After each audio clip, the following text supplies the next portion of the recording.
Hey everyone, Onepeg here with another newsish news video.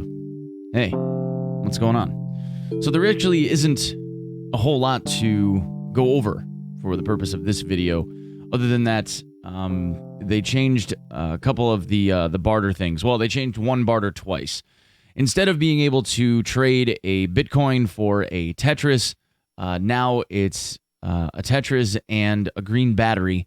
They also, instead of having a cooldown or I guess stock refresh of 11,000 Bitcoins, now it's only 100, which most of you already know. And that has caused a bit of an issue with a lot of people in the community that tend to do a lot of, I guess, farming, or those that think that that Bitcoin's value is going to go up and they were buying Tetrises kind of in bulk, assuming that they'd be able to do the barters later and get higher value than what the Tetris was giving it to them for.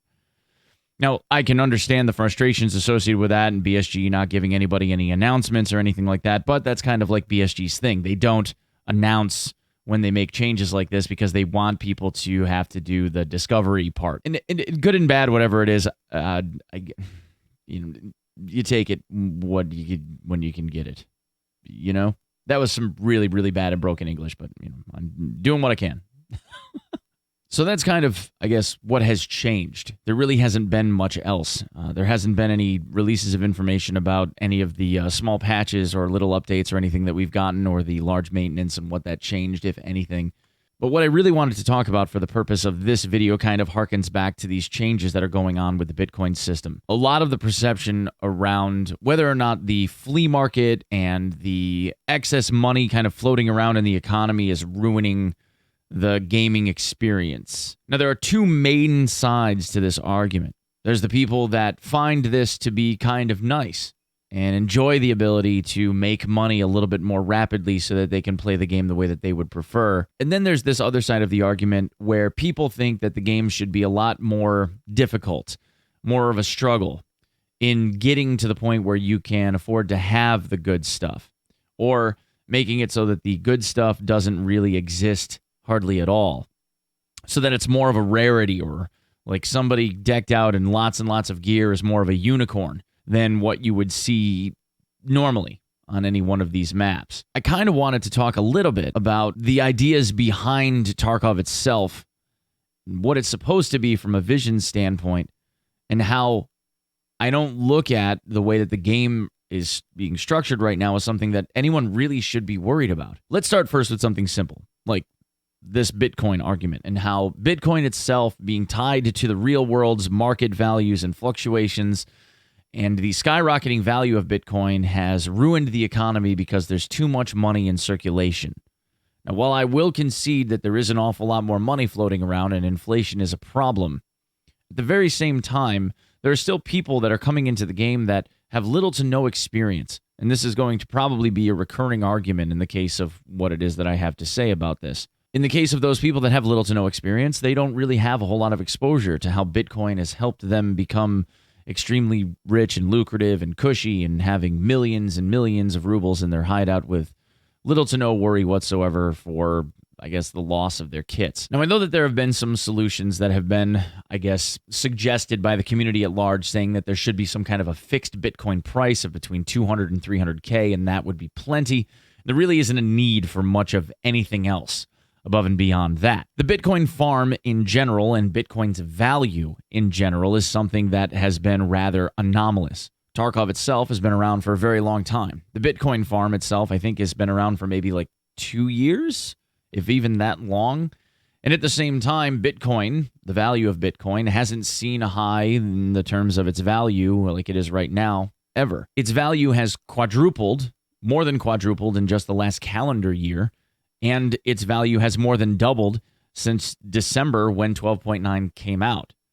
So if we look at this, this is something that is really crazy in terms of how meteorically it rose, just like it has in the past. But at the same time, you also have to consider that it has lost 50% of its value in the real world in just a matter of weeks in the past as well. It's a very, very volatile thing. So the reason, I would guess, as to why BSG hasn't moved as quickly as what some of the people in the player base would like them to have done is because we don't know where it's going to go, and if putting chocks in the wheels is something that would really need to be done. At the same time, the devs also have other mechanics that can still let this like real-world tracking and very dynamic aspect of the game, which for all intents and purposes, if it wasn't for it being economically game-breaking right now, is still kind of cool. There's other things that they can do to slow it down. We already know that the devs are planning on adding durability to GPUs. That's something that has been planned now that Nikita has been talking about for years. He's been wanting to implement it for a while. So if he adds durability to GPUs, all of a sudden the Bitcoin amounts in circulation drop. At the same time, they can also slow down the amount of production that gets generated off of something like this. It's not that hard to say, well, in the real world, Bitcoin is getting slower as the mining progresses. Every time that the game wipes, it could be faster and easier to generate a Bitcoin. And they, I'm sure, have some type of statistic that can tell them how many GPUs in the game are in use. So they could probably just tie something to that says the more GPUs that are farming, the slower the production becomes. As wipes progress and more GPUs end up in the game, then Bitcoin production slows down. Finally, which also isn't another big stretch, they could just reduce the Bitcoin generated reward. Instead of making it 1/8 of a Bitcoin or whatever it is now, they could make it 1/50th. Who knows? In the sense of why they haven't done anything yet, this kind of just goes back to my original argument of this hasn't happened before and it's been pretty drastic and it's really fast.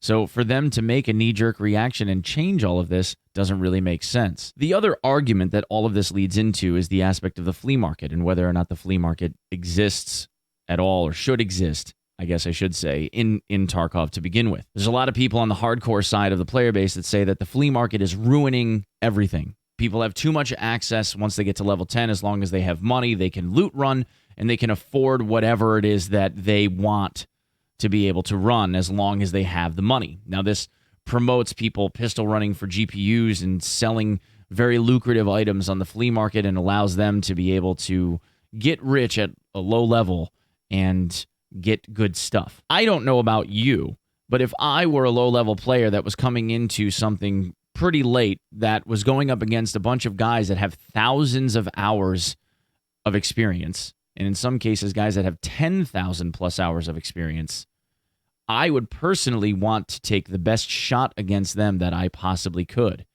Or hell, even just for the fun of it, end up running a kit that all the big guys run because it looks cool. Now, let's assume that somebody has the holiday gift. Person has the holiday gift and bought Tarkov from the holiday sale. Okay, so we're talking 12.9 implementation. That means that they've been around for just shy now of 3 months. So 3 months worth of experience. And you would think, well, that's an awful lot of time. They should probably know what they're doing by now, right? But let's really break this down.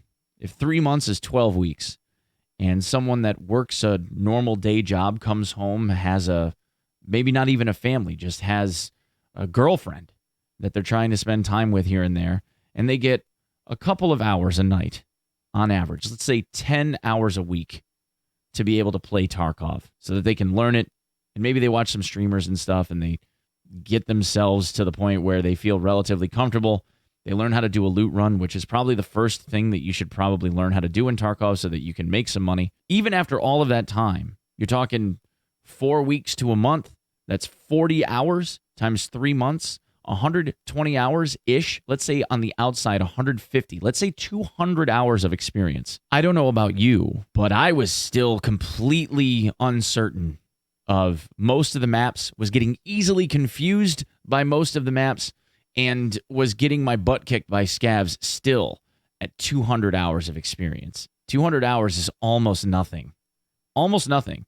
And the most experienced guys in this game and the best FPS shooters, players at this game, were getting dunked on at 200 hours. Or they had someone with gobs of experience that was giving them heads up, some ultra experienced god tier Sherpa leading them around by the hand. For someone that's still in the learning phase of what they're trying to accomplish, having never really played this game before, and let's be honest, Tarkov has only been around, really, really famously around, for a little bit more than a year, right? There hasn't been this massive player base all of this time. And the majority of the player base really doesn't know an awful lot about the game or what they're doing. There's misconceptions everywhere. And the flea market allows those people to get task items that they might need, and at the same time allows them to, if they want to, at least in a gear perspective, be competitive, go for it.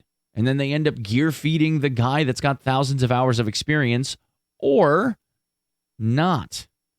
Because Tarkov is just as much a game of chance as it is a game of skill. The question I think that I would have for the hardcore player base is that, is it just that you don't want there to be as much good stuff floating around challenging you? Are you just tired of seeing the same old kits on every map and people just using M61, 995, etc., etc., etc.?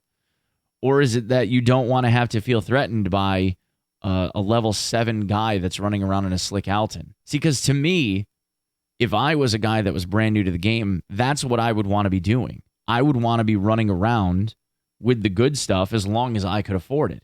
And the flea market gives me the ability to be competitive, doesn't it? Isn't that kind of the point? Now, I will concede that there is an awful lot of good ammo and armor, gear, whatever, guns floating around in Tarkov. So, rather than the flea market being the core of the problem, which it really isn't, it's more of a symptom, why not just look at how prevalent the high-end armor and gear and guns and stuff are? Because to me, it isn't about the amount of money in circulation, and it isn't about whether or not people have access with that money to buy things on the flea market that they want. The problem is the saturation, the number of items, the availability of those items, and their existence inside of the game as a whole. But let's take all of that, all of the problems that people think exist, everything, and just push that right off to the side. Because there's an important aspect of this entire series of arguments that no one really ever takes into consideration. Tarkov, in its current state, is not anywhere close to what Tarkov as a finished product is supposed to be. We already know that the plan for the game is to have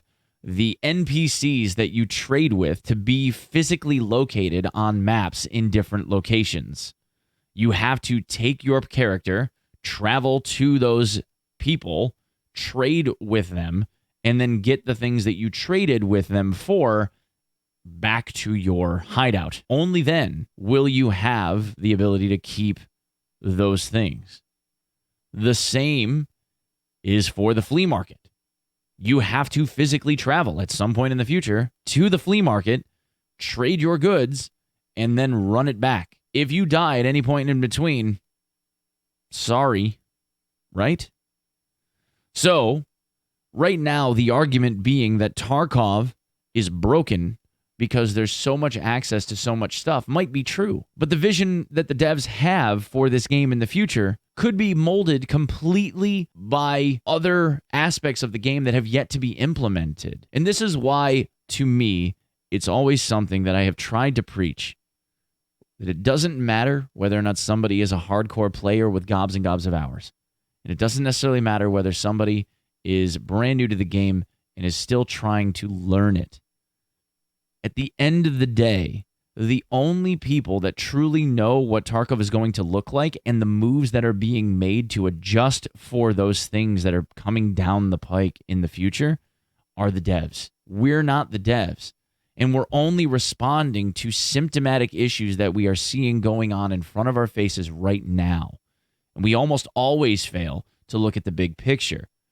And in doing so, to be judgmental of how other people play the game, of how the devs are operating their production, of why Bitcoin hasn't had its value nerfed at this point, or why trade barters are what they are, etc., etc., etc. We're only looking at like this much, and we're just bitching about symptoms that might cure themselves. And maybe they don't. Maybe they don't. And maybe Nikita's like, no, this is the way that I intended it to be all along, and a bunch of people get pissed off and they quit. And if that's the case, I'm really sorry that Tarkov wasn't the thing that you wanted it to be. But I'm personally going to keep playing it, and I'm going to try and do so without being an overly judgmental elitist douchebag that tells other people that they shouldn't be camping, or it tells other people that Chads are stupid, or tells other people that having 30 million in rubles in their stash is bullshit, etc., etc., etc. Because quite honestly, it doesn't matter. It's a video game.